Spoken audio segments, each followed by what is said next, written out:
Assalamu alaikum masu kallo na Astatok Neja. A yau mun samu bakuncin ɗaya daga cikin shugaban ƙungiyar kare mutunci ɓangaren jihar Yobe. Assalamu alaikum. Amin alaikum salam. To a takaice masu kallo za su so su san wane ne wannan shugaban ƙungiyar kare mutunci? Sunana Anas Attajiri, shugaban ƙungiyar kare mutunci da ci gaban matasa na jihar Yobe baki ɗaya. A jiya aka gabatar da taron ƙungiyar kare mutunci na cika shekara ɗaya. Ya yanayin taron a wajen?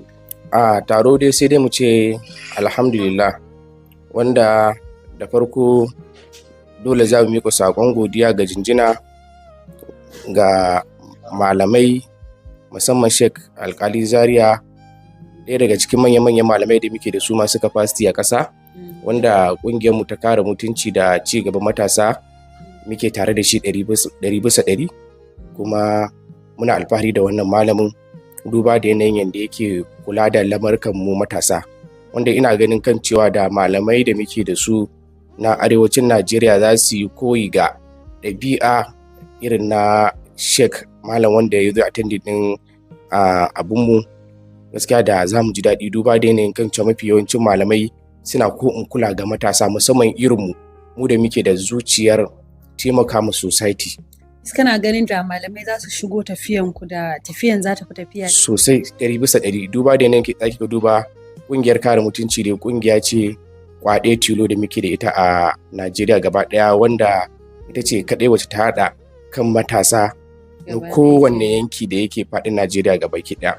Kin ga yanzu ni nan ina wakiltar jihar Yobe, wani za ki gan shi a wajen daga Sokoto ya zo, wani za ki gan shi ya zo daga Abuja, wani daga Zamfara, wani daga Katsina, daga different state, wani ma daga wata ƙasa, wani ma jirgi ya hau ya taho. So kin ga irin wannan gaskiya dukkan mun ka dube mu za ki ga mu dukkan matasa ne masu karancin shekaru, duk da kasancewa mun kasance ɗalibai ne na ilimi, wanda har yanzu dai muna buƙatar dai malamai irin su Sheikh Alkali Zaria domin su dinga riƙe hannayenmu, duba da yanayin su dinga guiding ɗinmu, su dinga ankar da mu da kuma fargar da mu akan abin da ya dace nuni irin na addinin musulunci. In ka zaka dube mu dukan mun matasa ne masu abin yi, wanda da dama daga cikin mu we are educated, dukan mu mun yi karatu, akwai masu masters a cikin mu, akwai masu digiri, akwai wanda yan kasuwa ne a cikin mu, babu irin launin mutumin da babu, wanda akwai masu aure akwai marasa aure, akwai gauraye, amma na san da wanda kike ina nan zuwa kanki. So ga malamai za su yi paying attention akan ire-iren waɗannan abubuwan domin su dinga guiding din mu, gaskiya za mu ji daɗi 100%. Lambarin ƙungiyar kare mutunci mutane suna ɗaukan kamar wasa ne, kai yaya ka ɗauki abu? Ba mutane ba dai, zan ce wasu mutane waɗanda suka ma ƙungiyar misunderstanding na fahimta. Daga ciki in ka zai diba idan aka ce abu wasa sai a duba a ga suwaye 'yan wasa. Yanzu duk mutum mai hankali ya kalle ni bai kalli fuskan wasa ta tare da ni ba. Duk mutum mai hankali ya kalli fuskokin shugabannin ƙungiyar kare mutunci da kuma yanayin activities ɗinta da kuma yanayin kyawawan manufofin abin da muka gina ƙungiyar da alheranta da kuma ci gaban da kowane ciyaman ya kai mata, abin ya wuce wasa. Wanda ƙungiyar kare mutunci in kika dibi dukkanin ciyamanmu gaba ɗaya, babu wani ciyaman ɗaya wanda yake miki kama da ɗan wasan barkwanci. Kamar yadda na gaya miki, shugabannin ƙungiyar kare mutunci kuma ce miki 'yan ƙungiyar kare mutunci matasa ne masu mutunci, matasa ne masu daraja ko a society, kuma matasa ne wanda ba su da criminal case a unguwa ko wani abu. Matasa ne wanda suke da abin yi, domin ƙungiya ce wacce take zaburar da matasa su tashi su nemi na kansu. Da akwai method da muke amfani da shi wajen jan hankalin matasa a wannan zamani. Dukkaninmu nan matasa ne 'yan zamani. Idan muka ce muna so mu zo mu ja hankalin matasa ya karkato gare mu kanmu, me ya kamata mu yi? Kin ga mafi yawanci muna isar da sakonninmu ne 75% a social media. A social media nan akwai malamai suna wa'azi ba a jin su ba a sauraron su. Haka ne? A social media nan akwai masu comedy, masu kaɗe-kaɗe da yin rawa, ba jin su ake ba, sauraron su ake ba.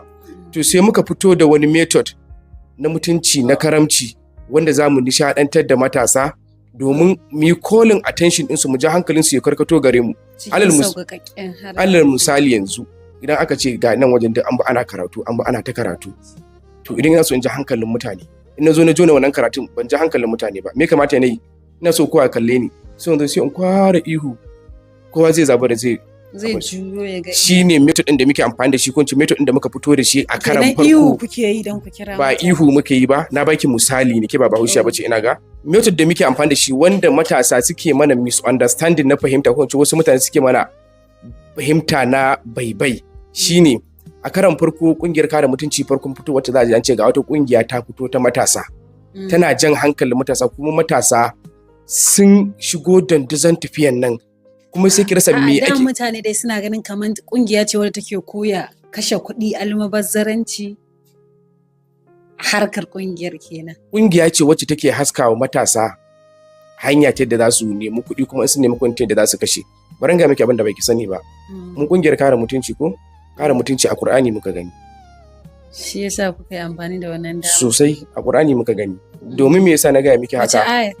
Akwai ayoyi da dama a cikin Alƙur'ani wanda idan kika tambayi malamai, akwai ayoyi da dama a cikin Alƙur'ani wanda Allah subhanahu wata'ala yake cewa in ya baka ka nuna ya baka, shi ma hamdala ne. Daga cikin suratul Baqara Allah yana cewa kulu washrabu min rizqillah wala ta'thaw fil mufsidin. Ka ci ka sha ga arzikin da na yi baka. Idan Allah ya baka kaki cin fa, wallahi sai ya hukunta ka.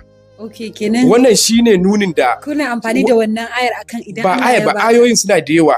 Ka ci ka sha ba albazaranci bane, ba albazaranci bane. Ci da sha baya cikin albazaranci. Ci da sha da sutura da tufafi handla shi.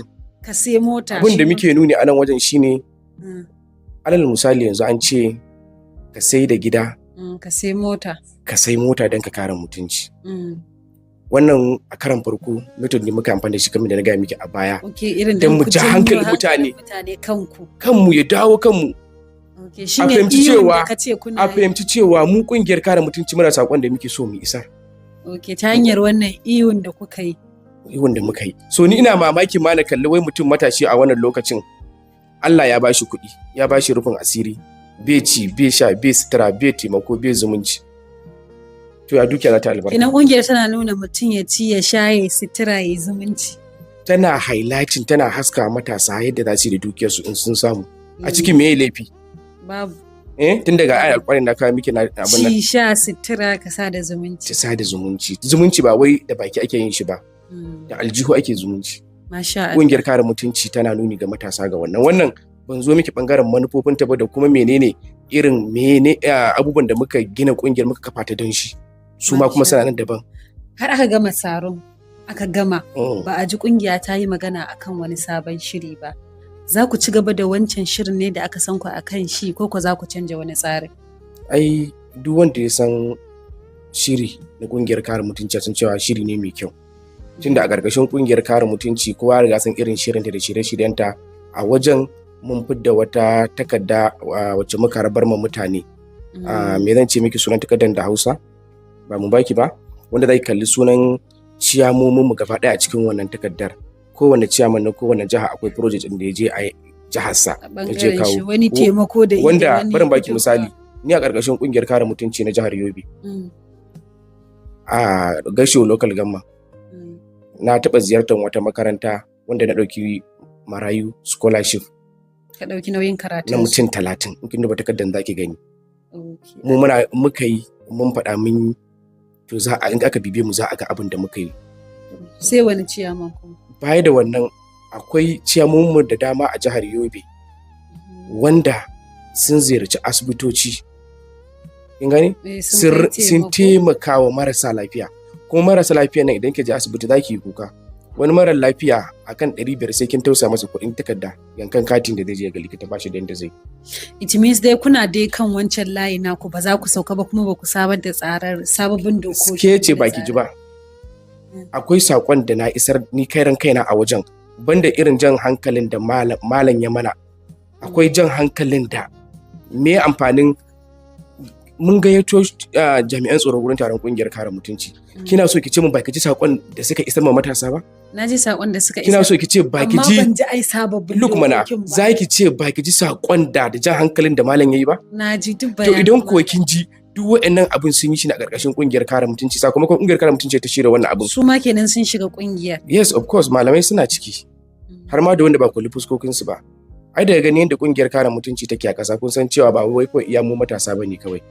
Akwai lauyoyi, akwai malamai, akwai sarakuna wanda muke tare da su, wanda muke ziyartar su, da jami'an tsaro wanda muke ba su haɗin kai wanda su shigo cikin kungiya, kuma kungiya tana tare da su 100% kuma suna ba mu shawara, suna sa mu yi, suna sa mu bari. In wani abu ya zo na information na security suna iya informing namu domin mu yi informing din youth namu da muke da su a Najeriya domin a tabbatar da zaman lafiya. Kungiyar kare mutunci daga cikin dokar ta shine mutumin banza baya zama dan kungiyar kare mutunci. Okay, kenan kuna selection din mutane ne wanda zai shiga kungiya. Dole wanda baya sana'a ma baya zama dan kungiyar kare mutunci. Dalili ko shine wanda baya sana'a kinga dole kwa zai zama mutumin banza, ko dan gidan limamin Saudiya ne shi. Domin sana'a ita ce mutunci, ita ce daraja. Idan aka ce baka sana'a dole akwai wata hanyar da zaka bi domin ka samu wa kanka wani kuɗi, wani abu na rayuwa. Ana zaka samu ko mara kyau ce ma inda baka da sana'a. Kamar daba, kwace-kwacen waya, wanda kungiyar kare mutunci tana hani ga wannan abubuwan musamman a social media. Zaki ji muna hana matasa kar ku yi daba, kar ku yi sata, matasa ku bar shaye-shaye, matasa ku bi iyayenku sau da kafa. Ku yi zumunci. Haka ne ko ba haka bane? Mun haɗa kan matasan mu gaba ɗaya, muna isar musu sako mai amfani ne a gare su. A taron nan da aka yi, wani abu ne ya fi jan hankalinka? Wallahi tsakani har ga Allah, abin da ya fi jan hankali na shine yadda na ga dandazon matasa from different state daga wasu kasashe da dama sun hallara, wanda ni ban dauka karfin mu ya kai haka ba. Kin ga idan mutane kamar amsa maganin ki a baya suna maganin cewa kungiyar kare mutunci kamar wani abu ne na shirme ko shiririta, yanzu sun gani sun tabbatar cewa ba shi ne bace gaskiya. Ya ƙara fito da hakikanin zahirin kungiya mecece da kuma hakikanin manufofin kungiya mecece. To yadda na ga dandazon matasa gaskiya abin ya ɗauki hankali na fiye da yadda kake tunani, yadda nake tani zan zo in tada abin da ake bukata dai kwalliya ta biya kuɗin sabulu. Wallahi kwalliya ta biya kuɗin sabulu har da tukuici. Wani sako ne da kai ga asalin yan kungiyar kare mutunci? Sako na har kullum idan ina tahi isarwa ni bana isar da shi ga yan kungiyar kare mutunci wanda ba sa cikin kungiyar kare mutunci ma muna musu fatan su shigo su zama yan kungiyar kare mutunci. Sako na daga ciki shine kamar yadda na saba isarwa ko da yaushe shine har yanzu zan isar shine matasa da su guji amfani da miyagun kwayoyi, kuma su guji cin mutuncin manyan mutane a social media. Baka goyon bayan masu zagin mutane? Bana goyon baya, babu masalaha. Ki kalli matashi ya kafe hoton mutum mai shekara 20 mai shekara 60, matashi dan shekara 20 ya zagin mutum mai shekara 60-70. Na daraja? Ko da ɗan siyasa ne ba daraja, ba capacity ga wannan. Sannan har yanzu kirana ga matasa shine kan cewa su yi biyayya ma iyaye. Biyayya ga iyaye wani mataki ne na nasara na rayuwa, wanda in kasuwa kake haka shine zai baka dama kai ta ganin albarkatu a cikin kasuwancinka. In siyasa kake so ka shiga ko wani abu, hakan zai ƙara baka dama ka kalli soyayya da kuma kariya, duba da yanayin ka bi iyayenka, kai musu biyayya, ka kyautata musu, ka kyautata ƴan uwa, ka yi zumunci, sannan za ka ta samun addu'o'i daga wajensu da kuma mutane na gari. Ko da shi kana cikin kariya da izinin Allah. Masha Allah, muna godiya, Allah ya saka. Na gode.